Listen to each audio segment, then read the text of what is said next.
1979 அரசாணைப்படி நீங்க தண்ணி திறந்து அதுக்காக இந்த காத்திருப்பு போராட்டம்.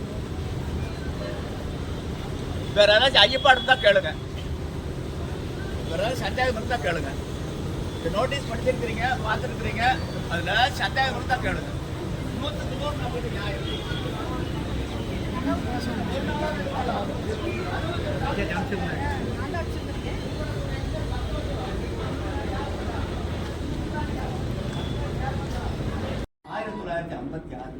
காமராஜர் முதலமைச்சர் இருக்கும்போது பாசனத்துக்கு வருது.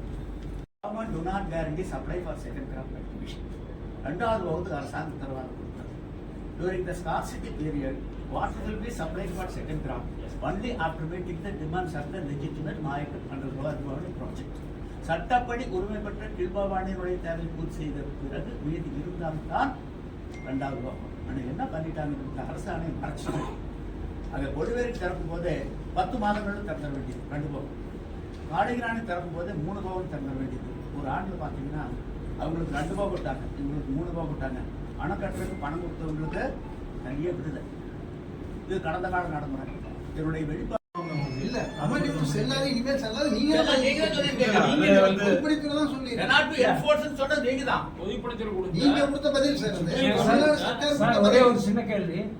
விதிமுறை பொருந்துமா, நீதிமன்ற தீர்ப்பு செல்லுமா? நீங்களே சொல்லுங்க. நான் கேட்கிற கேள்விக்கெல்லாம் விதிமுறைப்படி திறக்கிறோம்.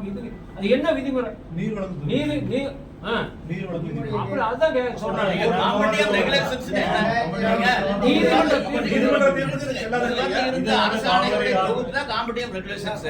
அப்ப நீங்களே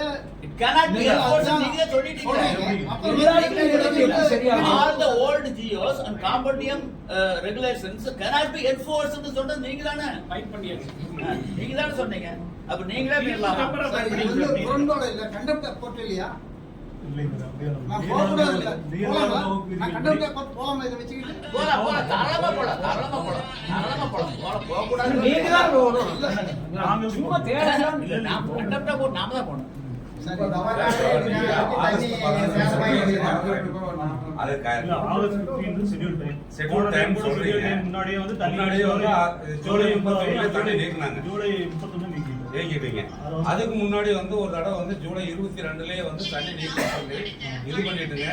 அப்ப வந்து ஒரு சட்டமன்ற உறுப்பினர் வந்து வேண்டான்னு சொல்லி ஆகஸ்ட் 15 நீக்கணும்னு சொல்லி நாங்களாம் போராடி மறுபடியும் வந்து 27, 28 நீக்கிச்சுங்க. அப்ப நீங்க வந்து இங்கதான் வந்து உதவி செயற்பொறியாளராக இருந்திருப்பீங்கன்னு நினைக்கிறோம். அதனால வந்துங்க இப்போ வந்து நாங்களும் 3 மாசமா கேட்டுட்டு இருக்கிறோங்க. மே 1ஆம் தேதி 3 மாசம் கேட்டோம். 30 நாள் நாங்க வந்து சிறப்பு நினைப்பு 15 நாளைக்கு கொடுங்க. அப்புறம் ஜூன்ல வந்து உயிர் தண்ணியா 15 நாளைக்கு கொடுன்னு சொன்னான். ஆனா அப்ப இருந்து வந்து விகிதாச்சாரப்படி தண்ணியை வந்து என்ன அலாட் பண்ணிட்டோம் அது உள்ளுக்குள்ள நாம இன்டர்வியூ பண்ணிக்கலாம்னு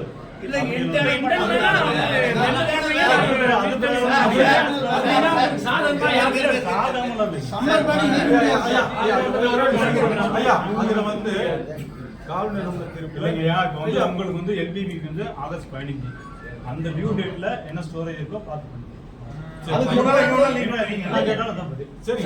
ஆகஸ்ட் 15 கிடையாதுங்க.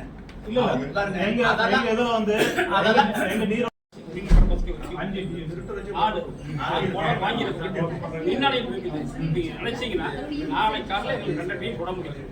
நீர்வாடி பாசனத்துக்கு நாளை காலையில அதுக்கு நீ பதில் 2 டீம் நாளைக்கு விடலாம். இல்லைங்க, போதுமான தண்ணி இருக்கு. 4 டீம் ஜாக்க முடியல. இன்னைக்கு வரதெல்லாம் வந்து 22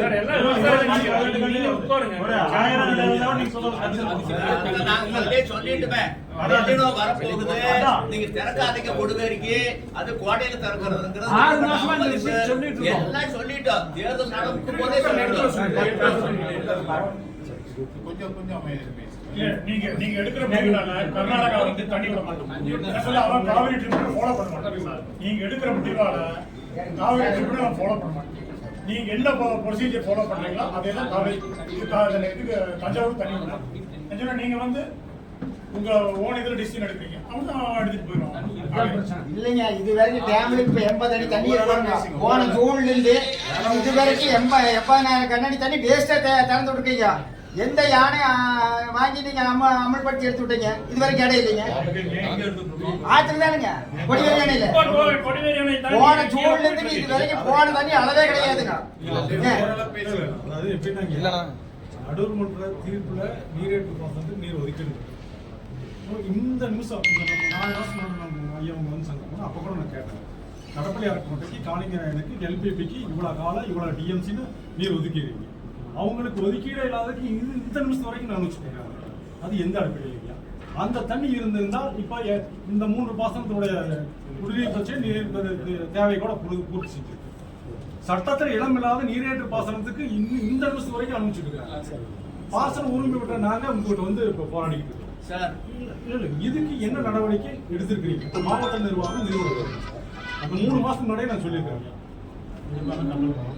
ஐயா. இது எடுத்தோம்னா ஒரு உயிர் போற நிலைமையில இருக்காரு. நீண்ட கால பயிரை வச்சுட்டு விவசாயத்துல கட்டுப்படியாளர்களை வச்சுட்டு இருக்கோம்.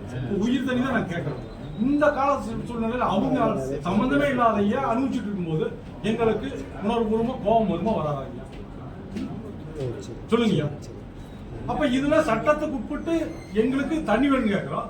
சட்டத்துல நீர் ஒதுக்கீடு இல்லாத அனுபவிச்சுட்டு இருக்கும்போது அப்புறம் எப்படிங்க நாங்க உங்கள்கிட்ட வந்து பேச முடியும்?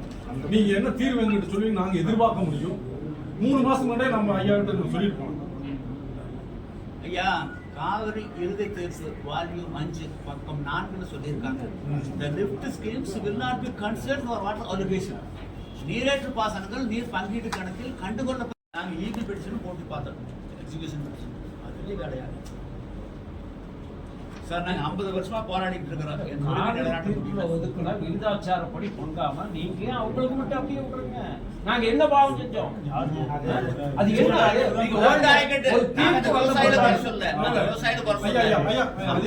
சொல்லுங்க. நீரேற்று பாசனம் பதில் சொல்லுங்க.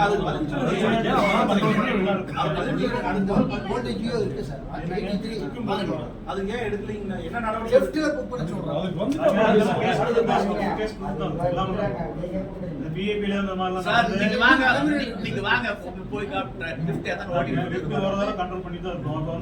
ஓடிட்டே தான்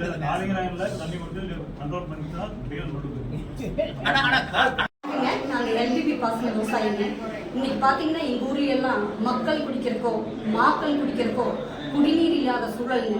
நாங்க பயிர் பண்ண குழந்தையாட்ட வளர்த்தின பயிர்கள் எல்லாமே கருகி போய் எங்களோட வாழ்க்கையே பால் பண்ணிட்டு இருக்குதுங்க. அதே மாதிரி பாத்தீங்கன்னா இந்த வீர்பவானி வாய்க்கால் நம்பி தான் ஈரோடு மாவட்டத்தோட மொத்த குடிநீர் தேவையுமே இருக்குது. அதுபோக எங்க ஏரியாவில் எல்லாமே நிலத்தடி நீர் மட்டும் 1000 அடிக்கு கீழே போயிடுச்சு.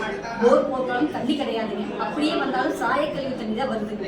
அந்த நிலைமையில நாங்களோ எங்களோட கால்நடைகளோ எங்க பயிர்களோ எப்படி பிழைக்க முடியும்? பிழைக்கிறதுக்கே வழி இல்லை.